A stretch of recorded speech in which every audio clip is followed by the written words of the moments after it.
Hello, my name is Joyce Gibb, and thanks so much for being here today.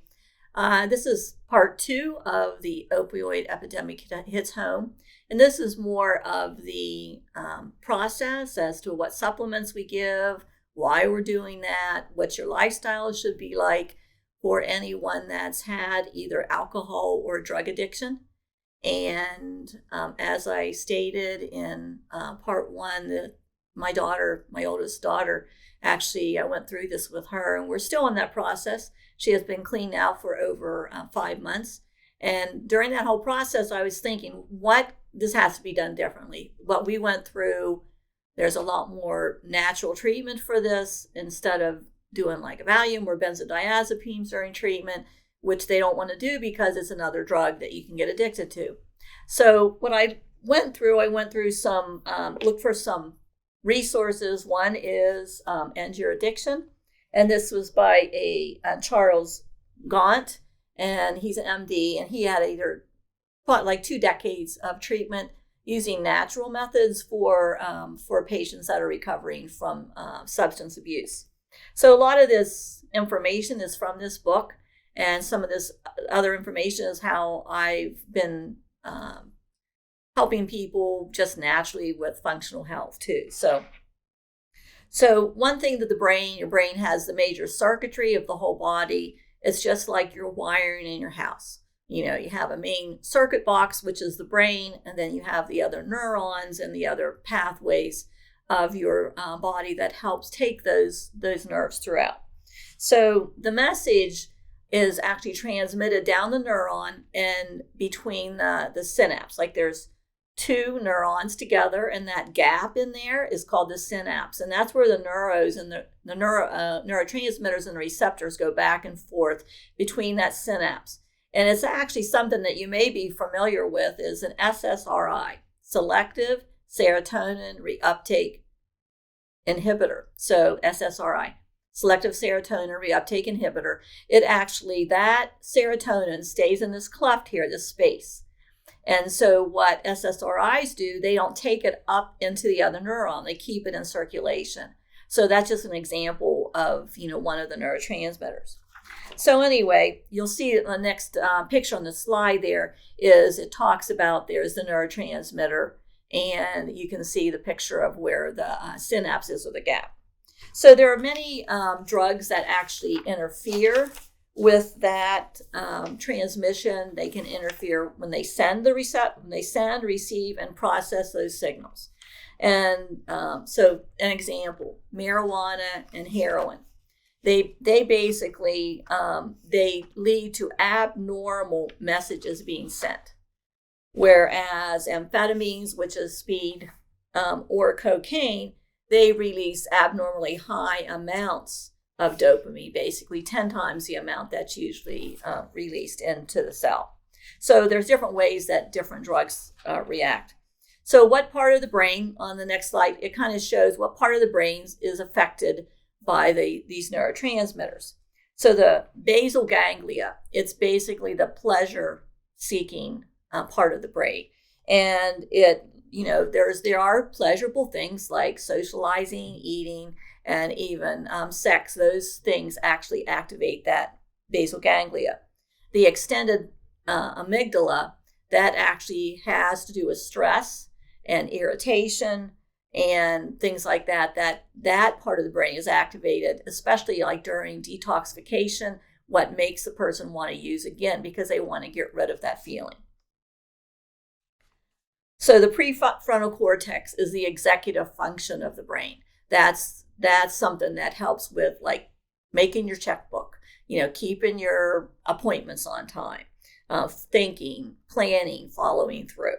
And that's the prefrontal cortex. And that's actually can be affected significantly. You see people that have significant drug use, they just can't function until their brain gets reset, until they get off these drugs.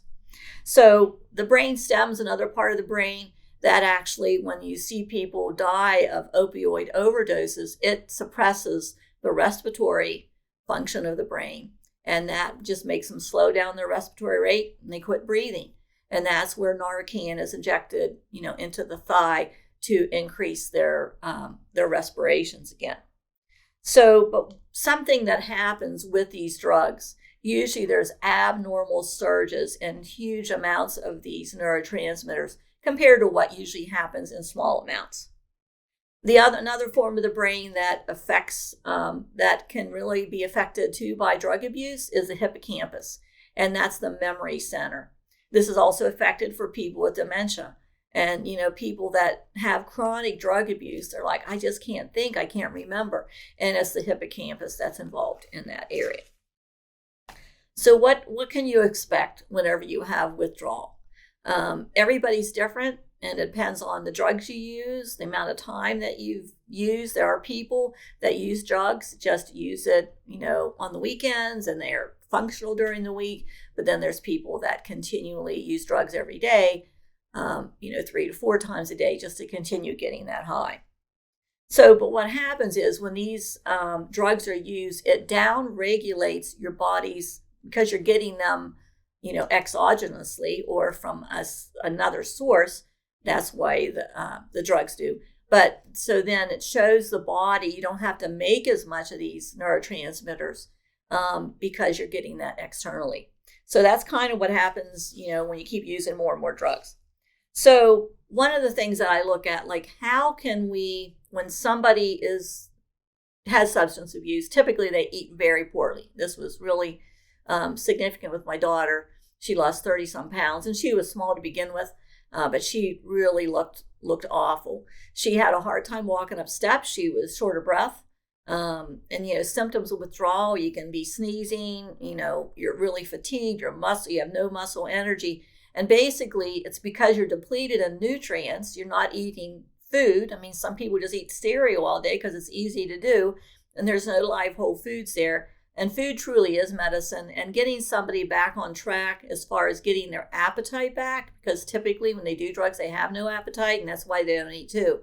So, just remember, restoring these nutrients really helps the person get back on track, because amino acids, which we'll talk about, they actually are precursors to making these endorphins or these neurotransmitters in your brain. So what causes, these drugs cause brain inflammation. And the inflammation in the brain makes you use up cortisol for stress and DHEA. And then those all get depleted whenever you have chronic stress. And can these things be fixed? Absolutely, yes, they can. And there are some ways that we can do this so that your common senses actually can help fix this whole thing, because your brain's all tied to all those things. So there's something called neuroplasticity. And that neuroplasticity actually can recharge your brain and actually make those things come back to where they used to be, at least significantly amounts. So use brain training games. Some people use luminosity. You can see those are just like brain games. Brain HQ is another one that you can use. And those actually help restore the executive function of your brain and the speed at which your brain neurons fire. So one of the things that a lot of people do is like Sudoku. That's something you can use along with the brain games. So what are the common senses? They are, as you know, sight, sound, smell, taste, and touch. And smell, some people use specific essential oils that actually kind of help activate your brain. Some people use massage, and gentle massage helps the limbic system. So what's the limbic system? We talked about the amygdala, which can increase anxiety, and we talked about the hippocampus when you have trouble remembering. Those things are kind of calmed down when you do a gentle massage. I can remember whenever I was in nursing school, we actually I was at one of the VA clinics, and one of the nurses there, she played the harp. And so some of the VA, the vets, they would get all fired up and, really be out there and getting angry. She would get up there and she'd start playing the harp, and they would just calm right down. And the same thing, calming music can do the same thing. Instead of, rap or rock and high intensity music, sometimes calming music can definitely help that whole process. So now I wanted to talk about, what is the main neurotransmitter that this all affects? And it basically is dopamine. So typically when people are drug users, drug abusers, typically they have low levels of dopamine. So, and these dopamine actually is the pleasure-seeking neurotransmitter. And so they'll just keep repeating these activities to get the dopamine up. It's the reward center. So, and things need to be remembered. So like say pleasure activities, remember it's socializing, it's eating. That's why people get addicted to food. And then the other, sex is also something that people are addicted to. And that typically is low dopamine. So just as drugs actually have surges of dopamine, because depending on what the drug is, sugar is also another substance that increases dopamine surges. So that's why people you see on TV, My 600-Pound Life and things like that. They are addicted to carbs, which is sugar. So what happens with dopamine?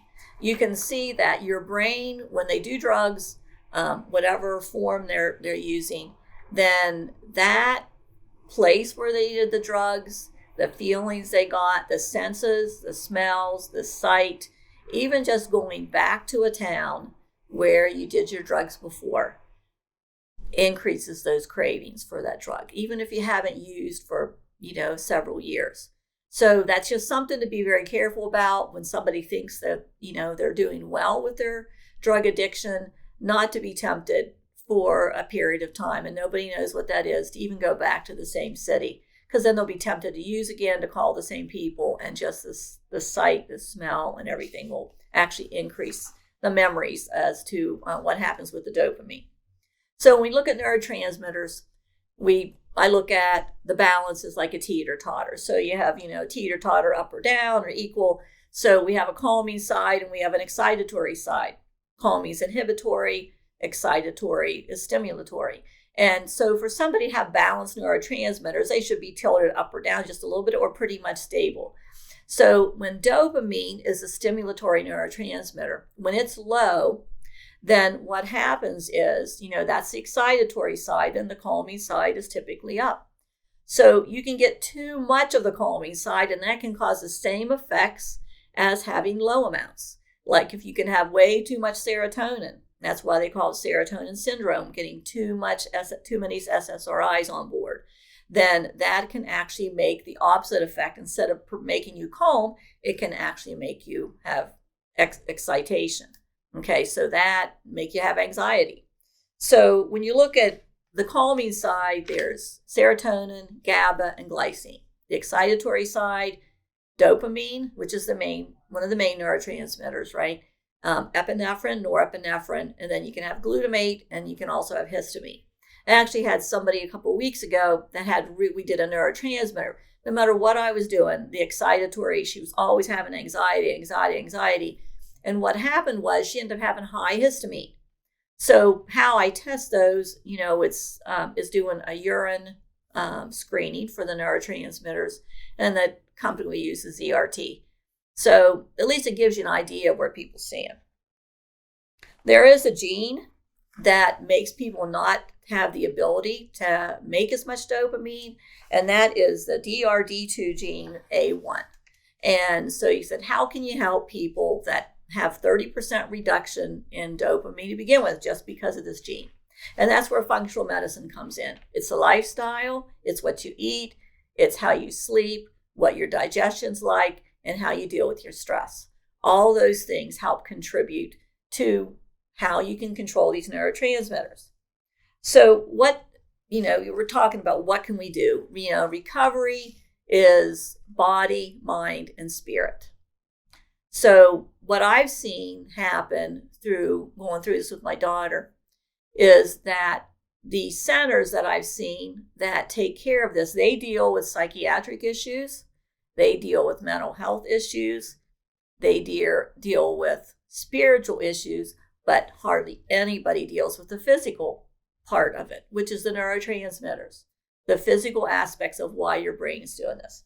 So one of the things I always say, eat live whole foods, eat the colors of the rainbow. They have the amino acids in them, which are the building blocks of protein that increase these good endorphins in your brain. You need specific amino acids, which I'll talk about in a minute, that helps upregulate those. Foods that are high in fatty acids, like DHA, that actually decreases inflammation. And then there's certain amino acids that we talked about. So they're tyrosine, L-phenylalanine, glycine, leucine, and methionine, and D-phenylalanine. Those are the amino acids that are in short supply. They will make you make less endorphins, which is the body's natural morphine of the body. So when you look at what can happen with that, you're not eating good foods, which makes you make less endorphins, which is the pleasure seeking. Endorphin is like the body's natural morphine. You can see the similarity of that, of the terms there. And so when you don't have enough amino acids, you don't make enough endorphins, and it causes you to get pleasure seeking from other ways. So one thing that I've seen with my daughter and with a lot of other people that I've noticed, you know how patients that have been doing drugs are so thin, their face is all broken out. They just look gray. And it's because their diet's poor and they have a high toxic load. Where are all these drugs metabolized? In your liver. When you're not taking care of yourself, you're doing drugs, you're not eating right. And a lot of patients that are substance abusers, especially with narcotics, it slows down the motility, which is your digestion moving through your colon. It makes them constipated. And upstream from your liver, downstream from your liver, is your colon. Your colon doesn't empty, then that switch in your liver turns on. It can't empty, and these endotoxins are dumped directly into your bloodstream. You get rashes, you get facial acne, you get muscle weakness, and all those things. It's almost like the toxic load, just like a garbage dump. So what can we do? When we're not having enough energy because we're not eating right, we don't have the amino acids. Typically, our toxic load is high because our mitochondria is low. Mitochondria is the powerhouse of the cell. It increases energy, helps take care of your whole bodily functions. And so why do they have brain fog? Why do they have muscle weakness? Why do they get tired when they walk up a flight of steps and before they hadn't done that? Why do they get headaches?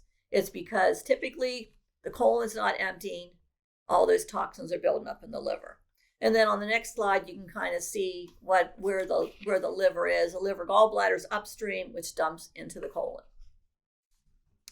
So what happens? There's a breakdown of good barriers that helps promote us to break down all these toxins, and just basically our stomach acid, digestive enzymes, intestinal flora, the wall of the intestines, the immune system, and the liver. And the liver filters all these things. So that toxic load is high. The garbage dump is dumping into the bloodstream.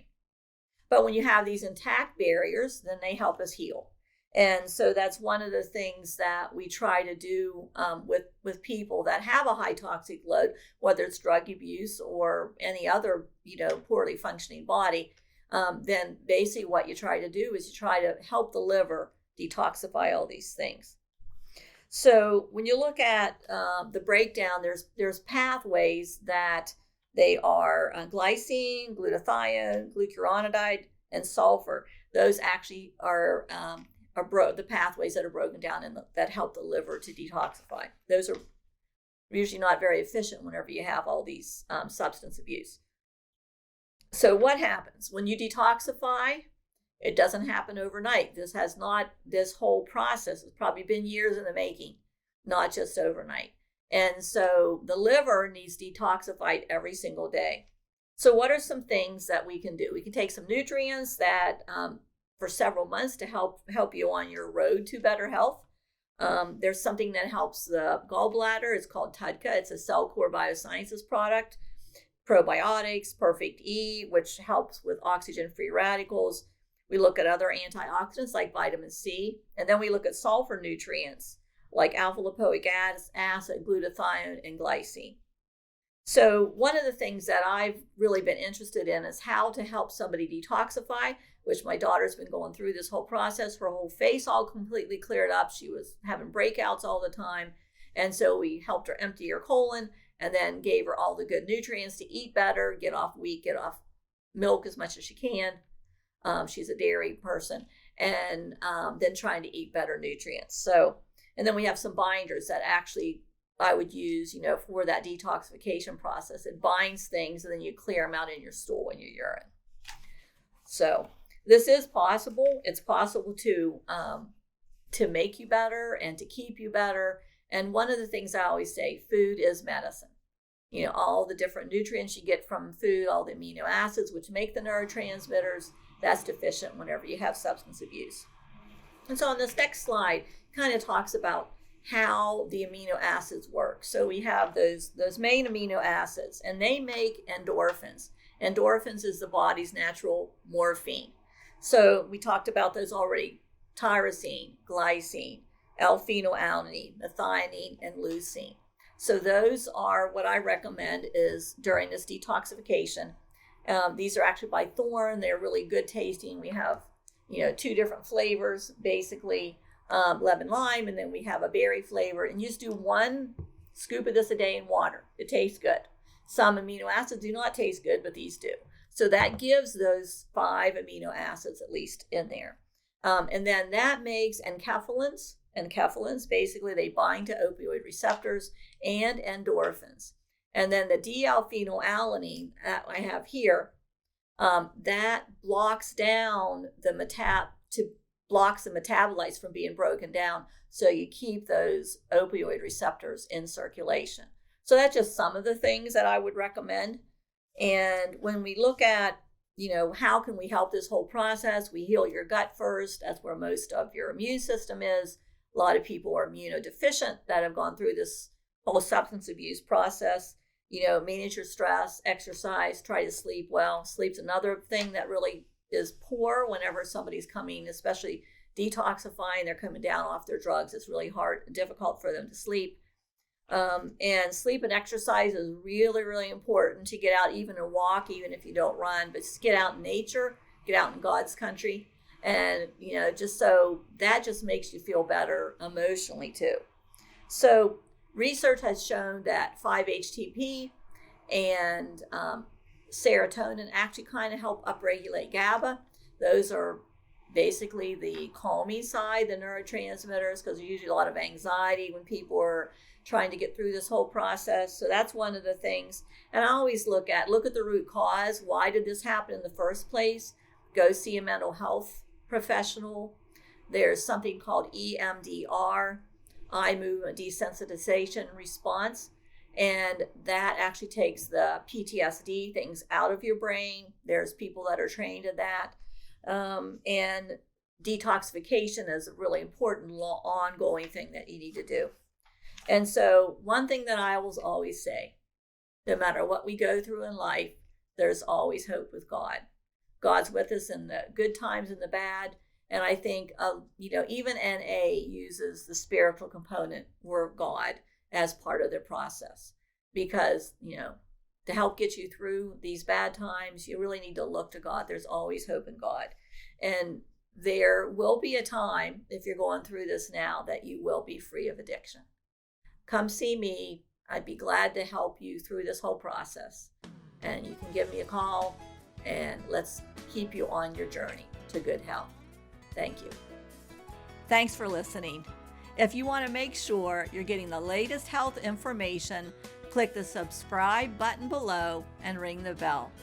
That way you can make sure you're not going to miss out on any of the latest information.